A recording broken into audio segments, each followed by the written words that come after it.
Hai semuanya, bertemu kita sekali lagi dalam sesi pembelajaran, kali ini dalam tajuk perubahan keadaan jirim air. Di video sebelumnya, kita telah mempelajari bahwa air boleh wujud dalam 3 keadaan, yaitu pepejal, cecair, dan gas.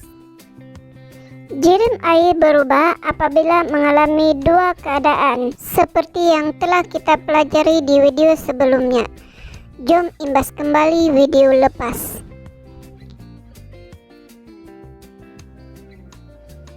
Air berubah keadaan apabila menerima haba atau kehilangan haba. Perubahan keadaan air melibatkan beberapa proses, yaitu pembekuan, peleburan, pendidihan, penyejatan, dan kondensasi. Mari kita kaji setiap 5 proses perubahan keadaan jirim air. Yang pertama ialah pembekuan. Proses ini melibatkan perubahan cecair kepada pepejal. Air berubah menjadi ais apabila disejukkan pada suhu 0 derajat Celcius. Proses kedua ialah peleburan. Proses ini melibatkan perubahan pepejal kepada cecair. Ais melebur menjadi air apabila menerima haba melalui pemanasan atau pada sebarang suhu di atas 0 derajat Celcius. Proses ketiga ialah pendidihan. Proses ini melibatkan perubahan air daripada cecair kepada gas.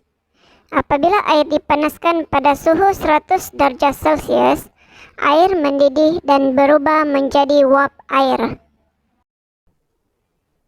Proses keempat ialah penyejatan. Proses ini melibatkan perubahan air daripada cecair kepada gas. Apabila air menerima haba pada sebarang suhu, proses penyejatan akan berlaku pada permukaan cecair di mana air berubah menjadi uap air.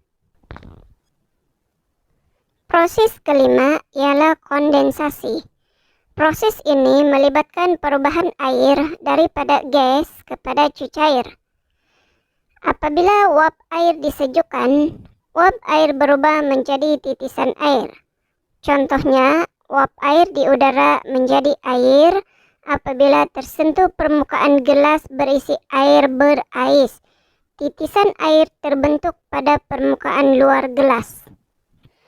Bagaimanakah proses perubahan jirim air ini dikaitkan dengan kejadian awan dan hujan? Jom kita kaji. Awan dan hujan.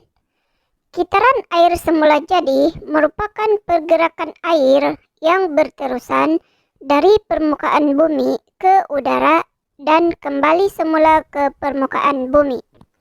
Mari kita lihat bagaimana kitar air berlaku secara semula jadi. Proses pertama ialah matahari memanaskan air sungai, tasik, dan lautan. Seterusnya tersejat menjadi uap air. Proses ini dikenali sebagai penyejatan. Seterusnya, uap air naik ke atas dan semakin tinggi di atmosfera.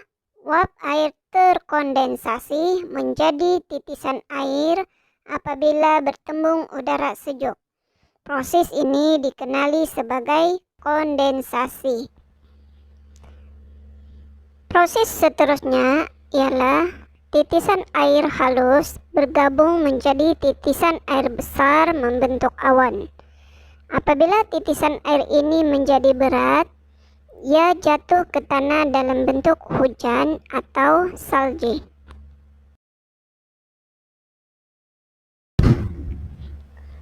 Mari kita uji kepahaman kita untuk topik ini. 1. Lengkapkan rajah di bawah dengan menggunakan proses-proses yang terlibat dalam perubahan keadaan jirim. 2. Lengkapkan rajah di bawah.